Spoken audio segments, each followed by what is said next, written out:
Now we are live again.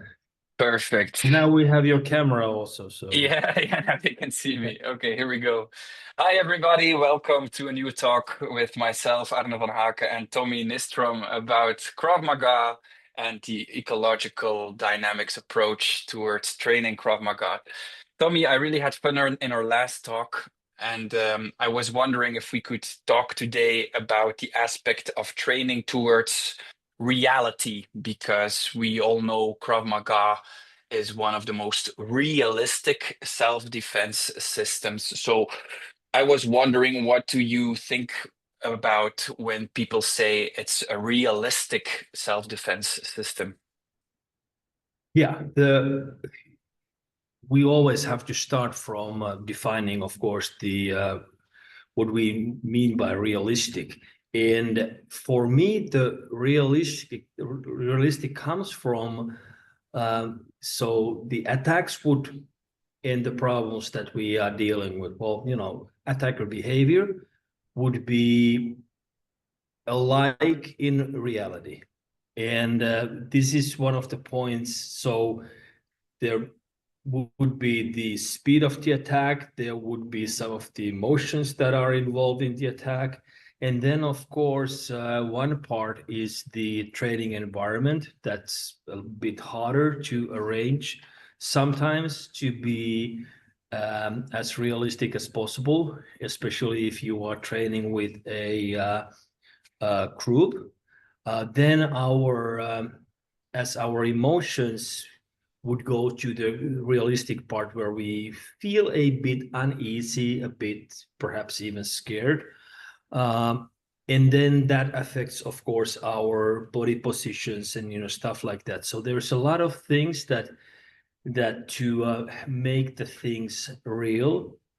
And so in the practice design, of course, the idea is that I wanted to represent at least some part of the situation at a time when we are training. Okay, hey, let's take this as whatever it is, the sort of like the outline of the training that we are doing that day. And if we want to perhaps let some specific techniques come out live, then I have to understand that, okay, what sort of situation, what sort of behavior in the attacker, what sort of behavior in the defender would support this, Mhm, and how to create that.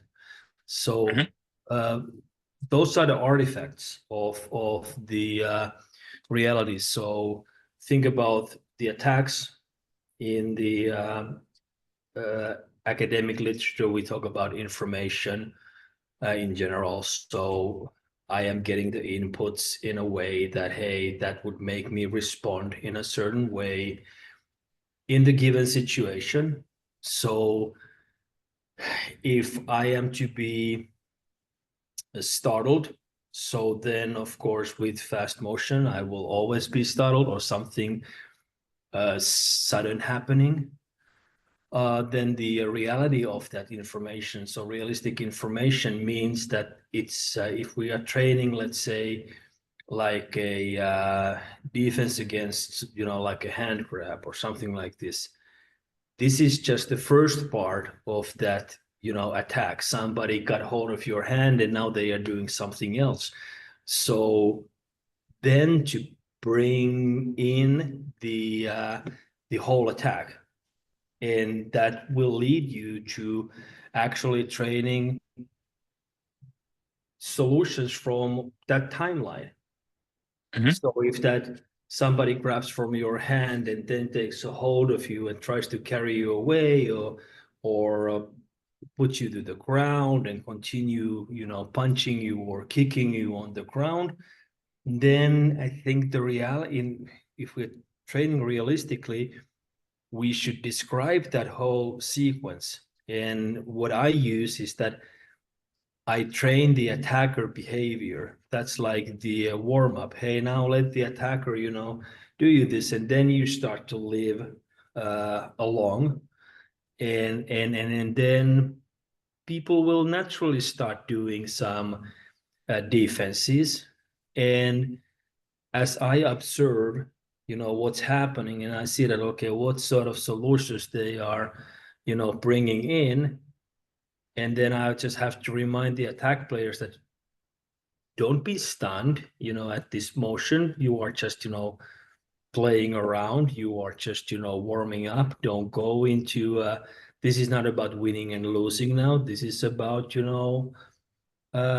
getting to understand what all could happen in that timeline.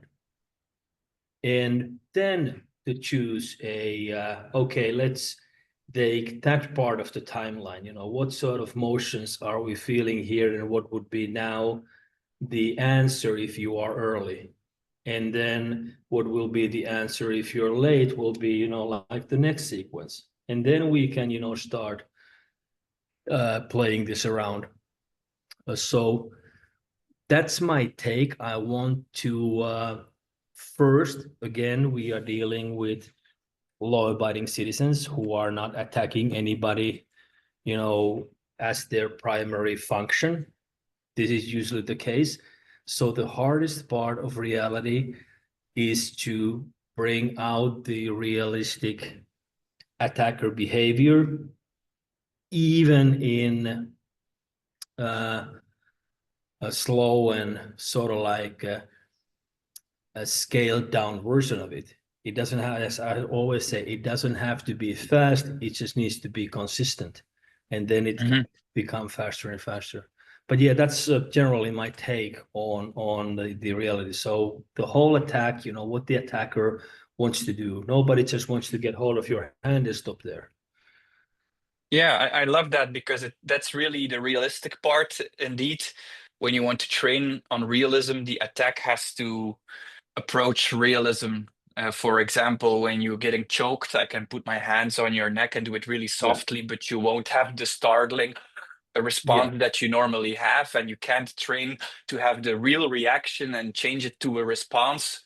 Yes. So you must train on that kind of realism, and it really shows that it's very important, as you say, to coach the attacker to attack in a realistic way, because that's the only way that we get trained on reality. Yeah, and then becomes again the part of the safety. So again, going back to our last conversation with the if you have the fight dog, and you have the poodle, and they are partnering up, the fight dog is having a field day attacking the poodle all the time. And then you have to be careful not to scare the poodle, so that they cannot function in a training. Because then, even though in the first part, as I always say, experience is something that we want to give people in training, so they would not be confused or startled or scared in reality. So the old saying that more you bleed in training, the less you sweat in action, or something like this. And now that is the hard part of the training. We don't want to get injuries in training, but then if we take it so like more you get startled in training, the better you are used to it in real life, and it doesn't come as a surprise to you. But again, then going from, if you have a person coming to a first class, and immediately getting like, okay, hey, let's go to like a chokes or something like this. Then again, okay, hey, let's start today with you choking yourself type of stuff, and so on. So they get the feeling of it. And then doing the threshold tests. Let your partner take a choke, and then let them slowly start squeezing your neck. What happens when you start feeling uneasy? Okay, hold it there, and now think that, okay, what can you do with your hands, and stuff like that. So getting the so like the cold water treatment in little bit, at your own pace. That's the thing. Mm-hmm. And then we just Yes. push it a little bit, and so on. But you cannot be, if you see that the person is already, white in their face when everybody else is, a little bit reddish, you know that, okay, now this person is suffering from a psychological block. The fear Yes. is now blocking everything. It is just, too much to handle, and so on. So Well, it shows how important it is. You are a coach. You're not yes, just an instructor. yes, You're not just a drill instructor. You really coach people to get beyond the psychological blocks, to don't throw them in the deep end of the pool, as you say it. yeah. And that's so important as well, because we train on realism, but you can't just go full at it for a first timer. It's too much. You have to like build it up towards that threshold, and it's such an important role of coaching, I think. Yeah, it is, and then to um, sort of like invite people, because once you do it a bit of a game and a humor and how it's felt, and you give the control to people, said, okay, hey, well, that was a little bit too much. And also Hmm. in class, you get people to admit it, that hey, that was a bit too hard, now, or that was a very strong punch. Now give me the next one with a little bit less pressure, or something like this. And this is a hard thing for people to say, especially for men. This is, you know sometimes it feels like it's impossible. They are just, trying to, speed up when they're losing. I said, no, don't speed up, because then the other person will speed up. And then all we have is broken noses and teeth, flying all over. Nothing else, comes from that. And then when you call that a realistic training, well, yeah, it is. But it's not training if you cannot come the next day and do it again. Hmm. The training should be repeatable. It should not be about, okay, hey, that was my fight, and now for the next 6 months I will, do something else, and then I come back to the gym, and then again I do the same thing. So that is the hard part of sort of like balancing between uh, the reality, because once we come to training, it's never like reality, because we know already what we are going to do. We know that we are training.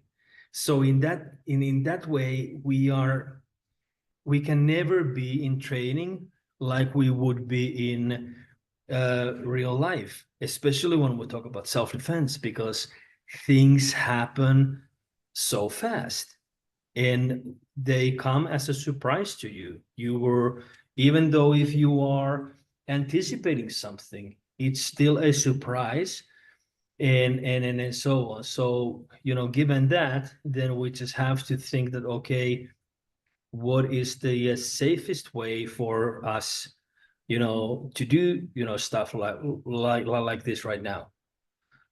And this also affects to the if we want some But sort of a technique to emerge, you want some sort of a movement to emerge. Let's say that you're doing something with your turning your body, and some, defenses with your hand, which is a very natural Mhm, movement mhm, for a mhm. person to do.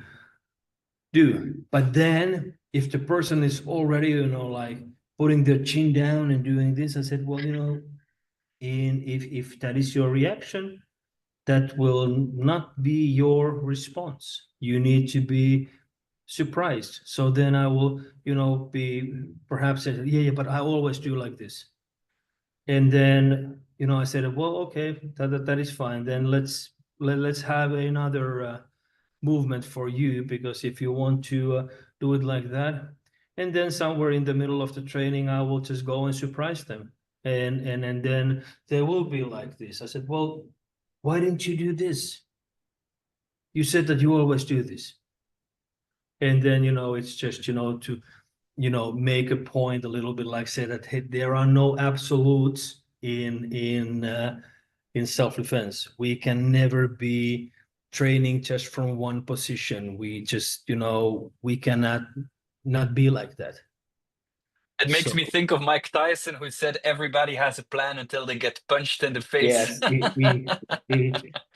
yeah, it is a very good saying, and this is and this is also when then we are dealing with a technique or movement in general, and then people are thinking, and do I put my hand here or do I put my hand here? So I really don't know. What you are supposed to think is that not what you do with the hand. You think of what will you be doing to the person having that hand over your neck.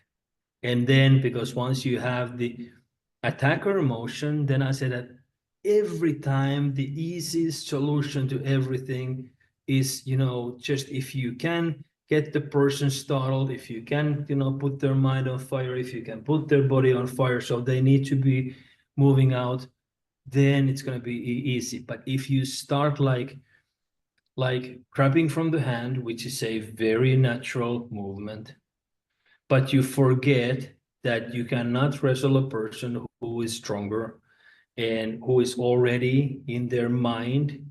They are already in the action part, and now you are in the orientation part. If you think, like a frameworks like the OODA loop or so. Yeah, the OODA loop. Yeah. So they are already in the action part, and now you're in the orientation part. Now you need to get to the action part and make them orientate to what you are doing. And I think that this concept goes around, all, combatives world, like this, what's it called? Chain wrestling or, something like this. The idea is that you just, attack, and don't do any defenses. And this was actually like the gutter fighting by Fairbairn and Sykes, was that in the system there were no defenses, there were just attacks, because they were just thinking that, hey, somebody gets hold of you, attack. That's the only thing. And then when we go to okay, we have to make some defensive movements and so and so and so. In the beginning, I think it's easiest to teach people how to do attacks, and when they cannot get their attacks through, they also have this natural need to somebody's choking them or somebody's blindsiding them. They need to get their head together. They need to get the hand off the throat, and then you go to the solution. But it's, as I call them, the chokes and holds and all of these, or punches, they are just obstacles in my way of making, or well, bluntly saying, hurting the attacker. They are just obstacles on the way that I need to get rid of, and then trying to find the optimum way of doing those is the thing where we need to have the different sort of attackers with a little bit different angles of the attacks. They behave a bit different, so then it becomes important to not always train with the same partner, which is of course comfortable, because we come here with my friend and we want to enjoy this, and we get very good at training with our friend, but only with our friend. And of course, it's important part to also as a hobby to have fun. But then I said, okay, now that we are training the self-defense, but it gets back to the fact that you have to train on realistic attacks and have new information from different angles, different heights, and different people, speed, different power. People, exactly. And so and then it's again just a thresholding that, hey, is this all right?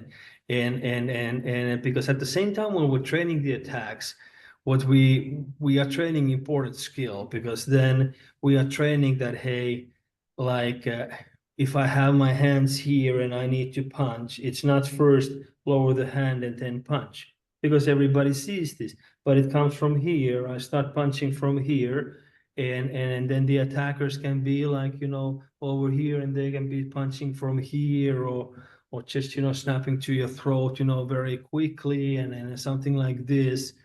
And because then it's two-sided training all the time. Yes, yes. And it's very natural. It's really a reaction to a movement that you get, and Yeah, it gets really natural and realistic as well. yeah. Unfortunately, Tommy, I have to end the conversation because I No have other problem. things to do. It was a short one today, but it was really interesting because you made me really conscious about the fact that there's a big role in training for the attacker to make it Yes. realistic. To keep it safe, because we want to come back. We can't make It's, it really realistic.